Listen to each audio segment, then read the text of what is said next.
Ladies and gentlemen, how you doing today? This is Kennardo Greg James with Trailblazer Television, the executive director. We have a great interview for you guys today, man. I'm very excited about this myself.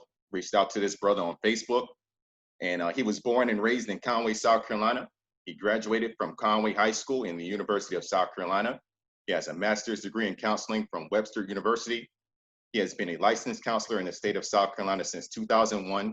He is the lead counselor of Horry County Schools at Forest Brook Middle School. And in addition, he has his own private practice. His wife, Tonay, of 18 years, and 15-year-old son currently live in Myrtle Beach, South Carolina. Ladies and gentlemen, Michael Pickett, how you doing this morning? Good. How you doing? I'm doing good, man. I can't complain. I'm blessed, brother. I'm blessed. The first question that I have for you is, what made you want to become a therapist? My first job, I take you back when I was in high school. I wanted to be a bunch of different things, and I noticed that I was in a peer mentor when I was in Conway High School, and I really liked it. And I took like an advanced psychology class, and I said maybe I can make a career of it. But my first love was writing, so I majored in English and minored in psychology at USC. And there aren't a lot of jobs for English majors unless you go on to grad school and do something else. And I was just looking for a job. And my mother was working for the Department of Social Services at the time, and she encouraged me to apply. And I applied everywhere but home. And I put home, Horry County, as the last spot. They were the only place that called me.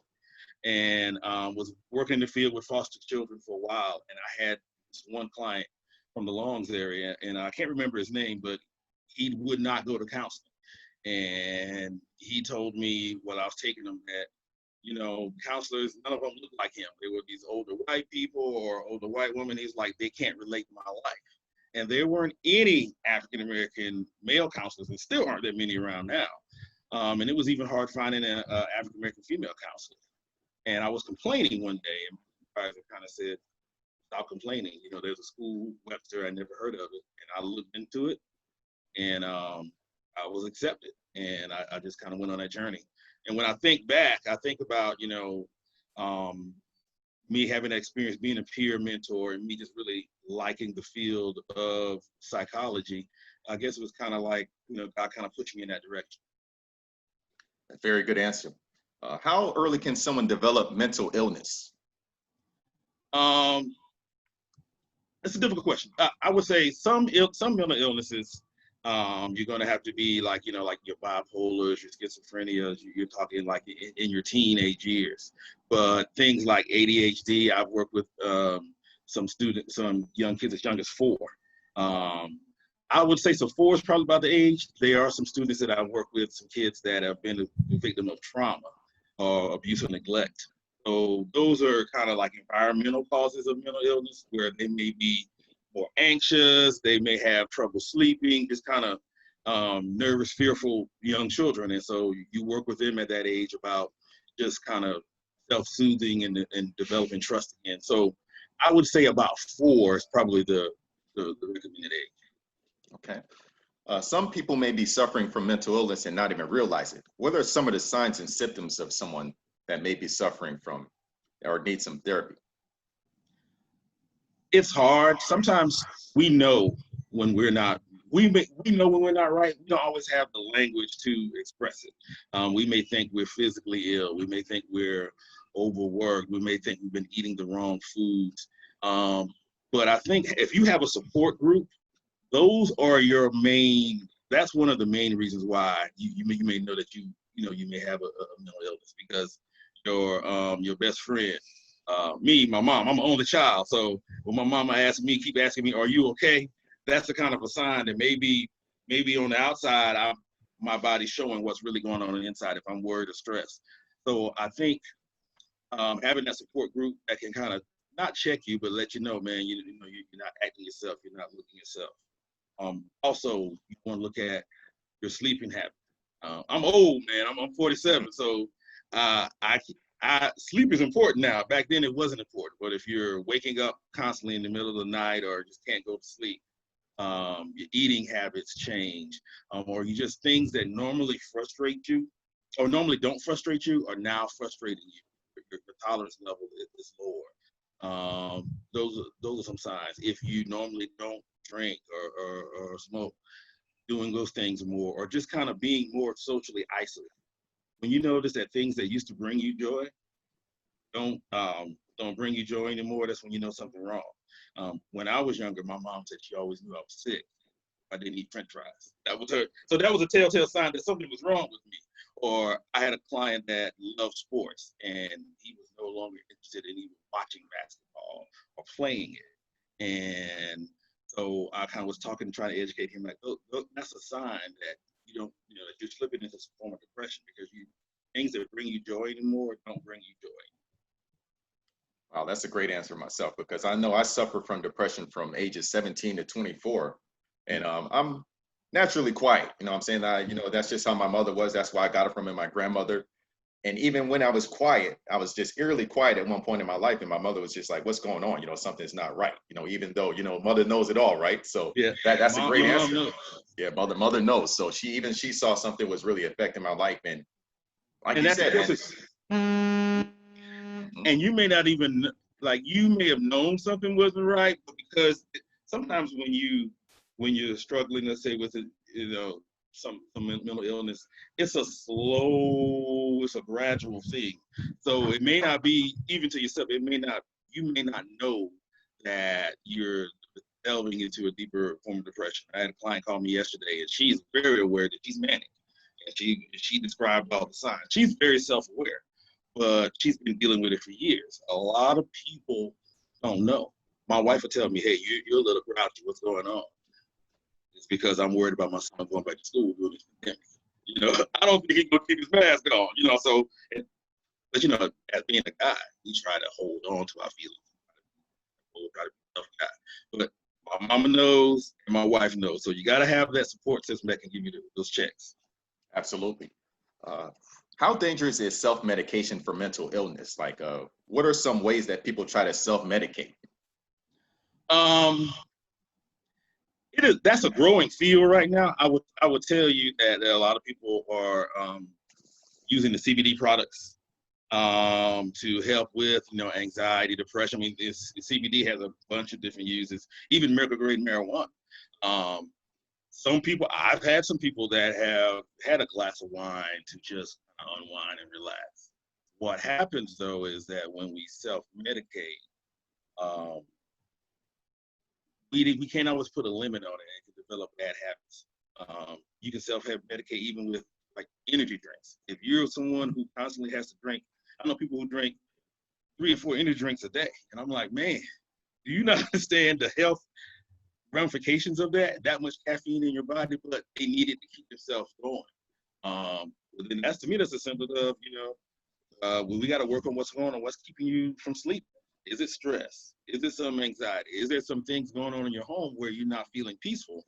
Or is your job that difficult, even emotionally, that it's weighing on you physically, that you got to have that many energy drinks to kind of give you an up or high? The issue is when you self-medicate, is that it can develop into habits. Some people start off, like I said, marijuana is a big. I had a client that struggled with, had depression, so he had a blue collar job. So I mean, in his rationale, I'm gonna use a little bit of. He started using a little bit of cocaine and a little bit of meth to try to give him that energy. There is an energy boost to that stuff. But then the downside, it made his depression and anxiety and everything else worse. Overeating is a way people self-medicate. If that's the funny thing about depression, there's some people who have depression that eat a lot. Sometimes people with depression don't eat at all. So food is a big source of self-medication. And in your opinion, why is talking about mental illness such a taboo in the Black community? I think that we have been taught to pray, which I look at prayer I pray myself, and I also do some meditation. And prayer is, to me, is a cousin of meditation. We're taught to kind of keep our feelings and emotion in, and then just, push on and go through it. Don't show that sign of weakness and vulnerability. As a guy, I would tell you, not having my father in my life, I didn't always have that role model. So it wasn't okay. It wasn't okay for me to cry. I didn't see any adult males in my family ever cry or say, I have a problem. And we, as an African American community, we have a lot of people who we know that struggle with mental illness but won't get help because of that. Or you consider it soft, or you consider it weak. I consider it a sign of strength. Um, Unfortunately, most of the clients that I see don't look like me. And the reason I came into this field so people look like me. And I try to destigmatize with people, like parents that I meet, is that, I'm open. My son has received therapy. I have family members that have received therapy. It is open. And most of the time, especially some insurances, is very inexpensive to have therapy. But the idea of going to talk to someone, the idea of a shrink, someone's going to play with my mind. Part of being a counselor is I have to develop that rapport and trust, and that's what I do the first session. Is I try to let's get rid of all the myths. I do have a couch, that's but it's not like TV. It's not like Dr. Phil. It's not like Ayanna. This is a personal relationship that you and I are going to develop. I think that's a hallmark of it. And we're going to develop this relationship, and we're going to work together. I'm not going to do the work. I'm just going to be your guide and helping you make this journey. You're the one that's going to do the work. So I think empowering people, but we look at it as a sign of weakness. I think as African Americans, we don't always trust the establishment. And we have good reason for that, the Tuskegee experiment, all of these other things that's happening. And when you don't have professionals that look like me or you're a little, you don't trust to go to them and tell them all the business. And another thing, when I grew up, what goes on in your house stays in your house. So we gotta, and I've caught myself telling my son that too, like, don't tell your grandmama, about this. But we have to make it okay that sometimes what goes on in our house, we need to get out of our house. There's a lot of generational patterns that we need to break. Getting mental health services is one of them. A lot of abuse, neglect, things that go on in African American communities, we just kind of sweep under the rug, and we don't want to tell people what's going on for fear of something bad. But sometimes, okay, good thing. And most time it is a good thing, talking to the right person. What are the dangers of not seeking help for mental illness? I think some of the dangers is that you can get to a point where you become, sometimes we all have a lot of trauma. That's kind of been the big push the past few years is trauma. When I primarily wanted to work with African American males, we saw the anger. I saw them being defiant. I saw them bucket authority. But a lot of times there's stuff behind that. We don't know that he goes home, he's seeing mom and dad fight all the time, or he's fearful at home, or he's been through some stuff that because of what we talked about earlier, we as African Americans, we don't talk about it. And how he responds is by anger. So I think when we don't address it, I think we have a high rate of incarceration because people can't always control feelings. I think we do have a high rate, people with mental illness and they don't get treatment, there's a high percentage of them developing a substance abuse issue. Those are things that tear apart families. If you're in jail or you are strung out on drugs, you can't be the best parent. You can't be the best brother or the best son or the best uncle. So those are some considerations. And, with employment, it's hard to get employment. We've all known people who switch jobs so much. Oh, they tripping at their job. I cut my boss out. Great. Now you ain't got a job and you never reach your potential that you can reach because you haven't learned to control your emotions. So I think it not only affects you, but it affects everybody in your environment, in your circle, that you need to go ahead and get the help. That doesn't mean you're a bad person. Someone who knows they have an issue and don't want to address it, that's the real issue. That's the real problem. You gotta address your issues. Another way that mental illness can happen is that sometimes there are things that could be helped early on that if you don't get services for it, it could lead to suicide. The rate of suicide among African Americans is increasing. Before, when I became an adult, you always thought that was a Caucasian issue, but there are a lot of African Americans now that are unfortunately returning to suicide, whether it's been, gender issues, whether it's, like I said, family trauma. You don't feel comfortable talking to your family, and so you don't feel comfortable talking to anybody, so you look at suicide or self-harm as an option. And I always tell people, that is an option. That is nowhere near the best option. Let's look at some other options you can do when you feel depressed, or when you feel sad, or when you feel you need that love and care and compassion besides harming you. So I think death is the and having worked at a psych hospital, it is disheartening when I see a lot of people that look like us be brought in by the sheriff's department in handcuffs because they have a mental illness that they didn't get the support that they need. And by that time, the family has kind of, they don't understand mental illness, so they've kind of washed their hands of you. And when you're calling to try to get support, develop a support system, people have already burned their bridges. They knew these people had issues early on, but we sweep it under the rug. So I think starting early and just being, just that village mentality, we got to start taking care of each other and pushing for mental health. This is very important. And I have one more question for you. This is actually via Instagram from @NewYouthLeaders. How can we make the most of this quarantine time to really position ourselves for a mentally healthy life after COVID? The news is giving our kids PSD about being Black. How do we protect them and counter the narrative on a nightly basis? Great. I would tell you about that question. I had to do that for my son. I've had to have him take a mental health detox, especially what's going on with the social. And what we try to do is we try to set aside, and we're all busy. I have 2 jobs. My wife works for the district, and she's incredibly busy. But we've set aside like Friday nights where we watch movies that have a culturally significant, and we talk about it. I think communication. Also, it's hard to look at the news because there's always such negative, but as a parent, informing yourself so that you can be that source of answers for your child. My son has asked a lot of questions about COVID and how to stay safe. What do I do if my friends roll up on me at school and want to give me dab?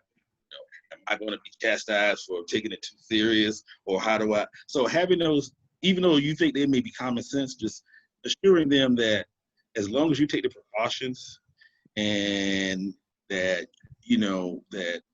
that's the best thing you can do. And as far as the social part, everybody's not your friend. And, they're going to be, my son had an incident, when we talk about Trump, my son had an incident in 7th grade over Trump and the Confederate flag. And he goes to a predominantly Caucasian school. He had on a Confederate flag hat. My son said, "Hey, that's offensive." People who've been his friends, who've been to my house, who stayed the night, were like, "Nah, that's just heritage." And he felt like everybody turned on him. And it caused a big disturbance on the bus where he didn't even want to ride the bus anymore. He just felt, because he was the only one on the bus. So he got that lesson early about sometimes people are your friends, but you can have different political ideologies.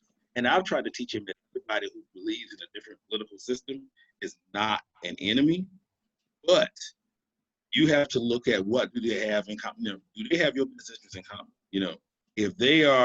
If they do have a Confederate flag and and you listen to them and you have these strong opinions and they have these strong opinions about them, if they're your friend, you can try to show them your point of view and educate them. But at some point in time, if you feel it is still disrespectful or they still don't understand, it's okay to cut people off.